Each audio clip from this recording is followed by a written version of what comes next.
पिछली क्लास में हमने जो है पढ़ा था रिविट क्या होती है, और इसके बाद हमने पढ़ लिया था कि सामान्य उद्देश्य की रिविट कितने प्रकार की होती है। जनरल पर्पज रिविट का कितना टाइप होता है, जैसे snap head, pan head rivet के बारे में पढ़ लिया था। इसके बाद मशरूम हेड रिविट के बारे में पढ़ा था हमने। इसके बाद जो हम लोगों ने पढ़ा था काउंटर शंक रिविट के बारे में। इसके बाद चपटी शीर्ष वाली रिविट के बारे में पढ़ा था। आज हम लोग जो है इस क्लास में रिविटन के बारे में पढ़ेंगे, और इसके बाद जो है कॉक करना क्या होता है ये पढ़ेंगे, और इसके बाद जो है फुल रन क्या होता है इसके बारे में हम लोग फुल रन के बारे में पढ़ेंगे। जो है ये देख सकते हैं, ये फुल रन के बारे में पढ़ लेंगे। तो ये तीन चीज़ें बेसिक रूप से आज हम लोग पढ़ेंगे। तो सबसे पहले हम लोग स्टार्ट करते हैं कि रिविटन क्या होता है, यानी रिविटिंग क्या होती है। तो इसको देखें, जब एक मशीन के दो या दो से अधिक हिस्सों को एक रिविट के माध्यम से जोड़ा जाता है तो इस प्रक्रिया को रिविटन कहते हैं।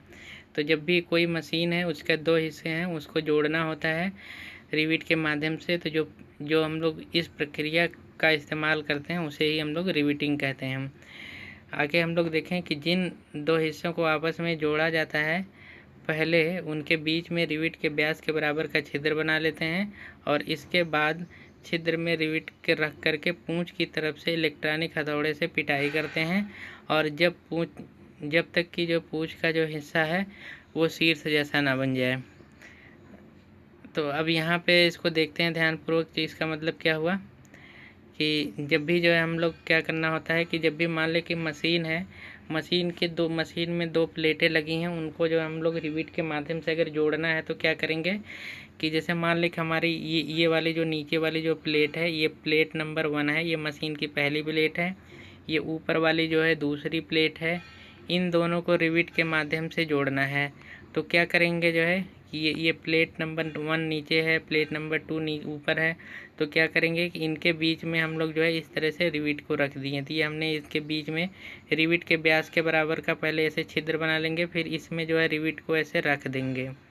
अब ये रिविट को रख दिए, इसका पूंछ वाला हिस्सा इधर मान लें इस तरह से बाहर निकला हुआ है। तो क्या करेंगे, ऊपर जो है इस तरह से एक इलेक्ट्रिक हथौड़ा आता है, इसको जो है इलेक्ट्रिक हैमर या इलेक्ट्रिक हथौड़ा कहते हैं। ये जो ऊपर वाला देख रहे हैं, तो क्या करते हैं, इसी इलेक्ट्रिक हथौड़े के माध्यम से ये गर्म होता है, इलेक्ट्रिक के द्वारा चलता है। तो यहाँ पे जब ये जो ऊपर वाला जो पूंछ वाला हिस्सा है, इस पे जब इस हथौड़े से मारेंगे तो ये जो है ये वाला जो हिस्सा है, ये भी जो है ये इस तरह से जो है शेप में आ जाता है। ये भी जो है ये कुछ जो है ये इस तरह से बन जाएगा। जब भी इलेक्ट्रिक हथौड़े से बार बार पिटाई करेंगे तो ये वाला भी जो सिरा है, ये वाला जो आप देख रहे हैं, ये वाला जो पूंछ वाला जो ये ऐसा भाग है सीधा है, ये जो है इस रूप में कन्वर्ट हो जाएगा, इस रूप में बदल जाएगा। तो ये जब भी इस तरह से पिटाई करेंगे तो ये रिविट हमारी जो है कुछ इस तरह से हो जाएगी।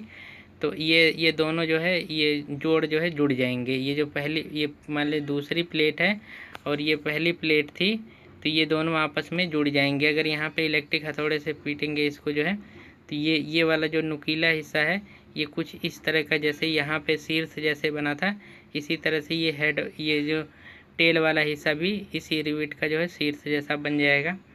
तो इस प्रक्रिया को हम लोग रिविटन कहते हैं। तो क्या करेंगे, सबसे पहले कि हम लोग जो है ये जो मान लें कि हमारी ये जो प्लेट नंबर 1 है, ये प्लेट नंबर 2 है, इसके बीच में हम लोग होल कर देंगे, छिद्र कर देंगे, और इस छिद्र में जो हमने इस तरह से रिविट को लगा दिया। और लगाने के बाद जो है यहाँ पे हमने हथौड़े से ऊपर से पिटाई की, तो ये वाला जो हिस्सा है ये वाला भी इस तरह से बन जाएगा जैसे ये शीर्ष बना है।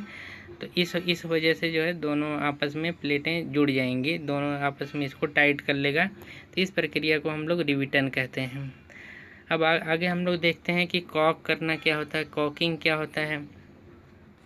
तो इसमें है भाप के रिसाव को रोकने के लिए रिविट के शीर्ष और प्लेटों के किनारों के खिले हिस्से को वार्तित करके नीचे की ओर फेंक दिया जाता है। इस प्रक्रिया को कॉक करना कहते हैं।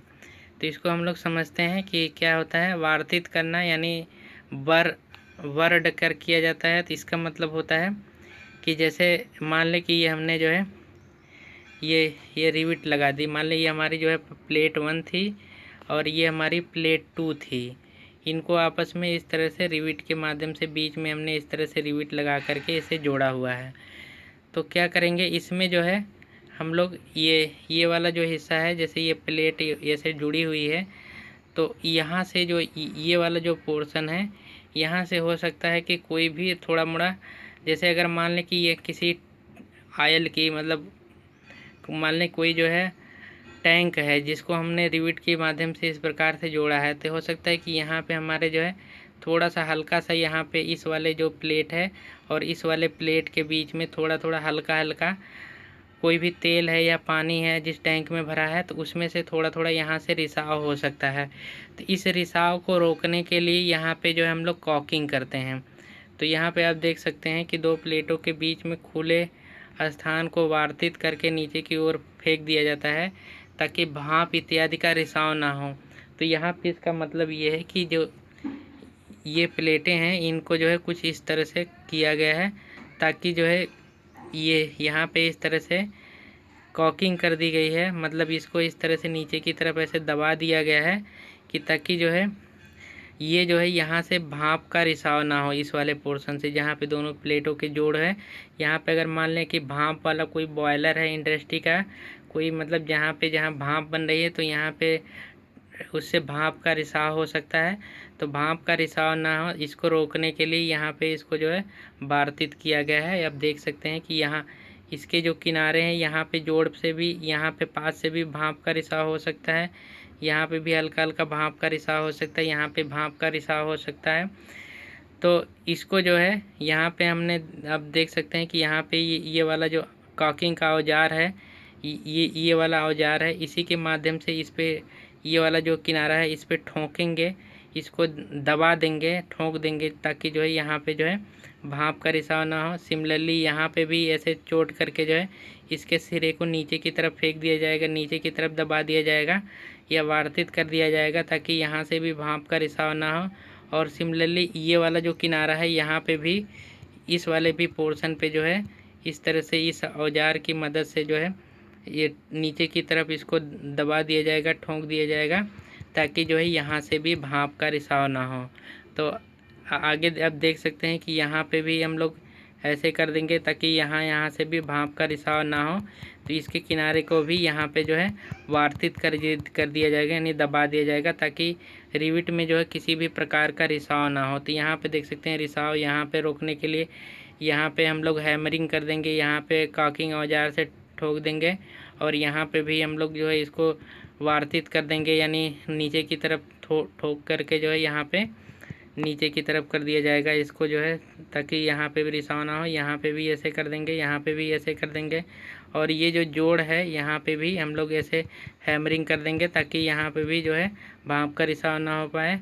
और ये वाला जो पोर्शन है यहाँ पे भी हम लोग ऐसे हैमरिंग कर देंगे ताकि यहाँ पे भी कोई भाप का रिसाव ना हो पाए। यहाँ पे जब ये जो मटेरियल है वो नीचे की तरफ ऐसे पूरा घेर लेगा तो मुड़ जाएगा, तो ये यहाँ पे गैप नहीं बचेगा और यहाँ पे रिसाव नहीं हो पाएगा। तो इस प्रक्रिया को हम लोग जो है कॉकिंग कहते हैं। जो ये प्रक्रिया की जाती है, ये यहाँ पे जो जोड़ जहाँ पे है वहाँ पे हैमरिंग करके जो है और इसको जो है जो स्टील है, स्टील प्लेट को नीचे की तरफ जो है वार्तित किया जाता है। तो इस प्रक्रिया को हम लोग कॉक करना कहते हैं। तो ये इसलिए किया जाता है ताकि जो है कोई भी रिसाव ना हो, जैसे गैस का, जैसे जिस भी, अगर मान लें कि कोई भी जो भी इंडस्ट्री में जो भी पाइप बनी है वहाँ पे वार्तित कर दिया जाता है ताकि पाइप बनी है या फिर कोई टैंक या चैम्बर बना है ताकि जो है उसमें जो है भाप का रिसाव ना हो पाए, कोई तेल है तो उसका रिसाव ना हो पाए। आगे हम लोग जो है दूसरा चीज़ देखते हैं कि फुलरन क्या होता है, फुलरिंग क्या होता है। तो इसके लिए जो हम लोग क्या करेंगे कि एक वार्तित औजार के माध्यम से प्लेटों के अंत की मोटाई को पूरी तरह से तोड़ने की प्रक्रिया को फुलरन कहते हैं। इस क्रिया में गैसों और तरल के रिसाव को रोकने के लिए करते हैं। फुलरन को हथौड़े द्वारा संचारित करते हैं और प्लेटों की मोटाई और फुलरन औजार की मोटाई के बराबर होती है। तो इसको पहले हम लोग समझ लेते हैं इसका क्या मतलब हुआ जो है। अब यहाँ पे देख सकते हैं कि यहाँ पे जो ये वाला जो है फुल रन औजार है, इसके माध्यम से हम लोग जो है यहाँ पे मान लें ये यहाँ पे रिसाव का चांस है, तो क्या करेंगे कि इस औजार के माध्यम से यहाँ पे जो है इस प्लेट को नीचे की तरफ दबाया जाएगा, ताकि यहाँ पे ये पूरी तरह से ये प्लेट बैठ जाए और यहाँ पे जो है कोई खाली जगह ना बचे और यहाँ से कोई रिसाव ना हो सके। और यहाँ पे भी इसको पूरी तरह से ये वाली प्लेट को जो है पूरी लंबाई में इसको दबाया जाएगा, ताकि यहाँ पे भी कोई रिसाव ना हो पाए। यहाँ पे भी पूरा कॉकिंग कर दी जाएगी। तो यहाँ पे इस प्रक्रिया को हम लोग फुल रन कहते हैं। अब फुल रन और कॉकिंग में क्या अंतर है, तो इसमें जो है देखिए बेसिक रूप से अंतर यही है कि यहाँ पे जो फुल रन औजार प्रयोग होता है, ये फुल रन औजार जो है इसका जो ये वाली साइज़ है औजार का, जो ये वाली मोटाई है, ये जो प्लेट है प्लेट के साइज़ के बराबर होती है। प्लेट की जैसे मोटाई अगर टी है, तो यहाँ पे फुल रन औजार की भी मोटाई जो है इसी के बराबर रहेगी। मान लें जितना प्लेट का ये वाला साइज़ है, मान लें उसी के बराबर, मान लें प्लेट इतना साइज़ का है तो उसी के बराबर जो है फुल रन औजार की साइज़ होती है। कॉकिंग में हो सकता है कि ये वाली साइज़ इस औजार की कम या ज़्यादा भी हो सकती है, लेकिन यहाँ पे जो है जो औजार है, औजार का जो ये वाला हिस्सा है, ये इसी प्लेट के हिस्से के बराबर का बना रहेगा। और यहाँ पे भी सेम टू सेम ये से ही रहेगा। तो इसमें जो है प्लेट की पूरी लंबाई में जब कॉकिंग जो है हो सकता है कि केवल हमने जो है यहीं पे की हो, मतलब हमने पूरी लंबाई में यहाँ पे केवल ऐसे ठोक करके ये वाला हिस्से को वार्तित कर दिया है, ये वाले हिस्से को जो है बैठा दिया है, ताकि यहाँ से गैस का रिसाव ना हो। जबकि जब फुल रन में किया जाता है, फुल रन में यहाँ से यहाँ तक पूरी लंबाई में पूरी इसकी चौड़ाई में किया जाता है प्लेट की। और यहाँ पे भी जब फुल रन किया जाएगा तो पूरा यहाँ से लेकर के यहाँ तक किया जाएगा, और यहाँ पे भी किया जाएगा, यहाँ पे भी किया जाएगा। तो यहाँ पे फुल रन मतलब पूरा यहाँ से यहाँ तक की जितनी प्लेट की चौड़ाई है वहाँ पे पूरा जो है कॉकिंग करेंगे। यानी जो है जैसे कॉकिंग करते हैं तो कॉकिंग में यहीं पे कर सकते हैं, लेकिन फुल रन में पूरी प्लेट की चौड़ाई में करते हैं। तो इस प्रक्रिया को फुल रन कहते हैं। तो फुल रन में भी हम लोग जो है क्या करते हैं कि जो किनारे हैं, जो प्लेट के किनारे हैं, उसको जो है बैठा दिया जाता है, ताकि जो वहाँ से किसी भी गैस का या कोई भी तरल का रिसाव ना हो सके। जैसे मान लें कि अगर पानी बह रहा है पाइप में, तो पानी का रिसाव ना हो, और हो सकता है कि गैस फ्लो हो रही है तो गैस का रिसाव ना हो। तो इसके लिए हम लोग दो प्रक्रियाओं को अपनाते हैं। एक तो जो है फुल रन का, और दूसरी जो प्रक्रिया है उसको जो है कॉकिंग कहते हैं। तो कॉकिंग भी कर सकते हैं, फुल रन भी कर सकते हैं। कॉकिंग तब की जाती है जैसे मान लें हमको पूरा नहीं ये तोड़ना है, इतना ही भाग नीचे की तरफ तोड़ देना है, ताकि जो यहाँ से गैस का रिसाव ना हो। तो इसको हम लोग कॉकिंग कर सकते हैं यहाँ पे। लेकिन जब फुल रन किया जाता है तो इसमें जो है प्लेट की पूरी लंबाई तक जो है ये पूरा जो है दबाया जाता है, ताकि जो है एकदम पूरी तरह से ये जो है बिल्कुल लीक ना हो पाए जो है। तो इस प्रक्रिया को जो हम लोग फुल रन कहेंगे। तो ये आज हम लोग जो है इतना ही रखते हैं। धन्यवाद।